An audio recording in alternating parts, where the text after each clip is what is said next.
तसं वृंदावन, मथुरा, बरसाना इथे खेळली जाणारी रंगपंचमी तर जगप्रसिद्ध आहेच। याशिवाय वाराणसीची मसान की होली तर तुम्हाला माहीतच असेल। पण आता हे सण हिंदू स्थळांवर साजरे केले जातात। पण हाजी वारिस अली शाह दर्गा ही जगातील एकमेव मुस्लिम जागा आहे जिथे दरवर्षी रंगांची होळी साजरी केली जाते। तसं पाहायला गेलं तर रंगपंचमीच्या उत्सवासाठी परदेशातून अनेक नागरिक भारतात येतात। त्यातच बाराबंकीमध्ये साजरी होणारी रंगपंचमी पाहायला देशभरातून हिंदू आणि मुस्लिम नागरिक जात असतात।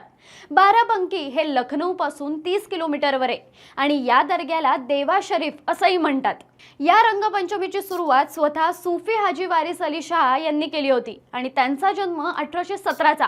असं म्हणतात की वारिस अली शाह हजरत इमाम हुसेन ज्यांनी करबलाचं युद्ध गाजवलं होतं आणि त्यांचे ते 26वे वंशज आहेत।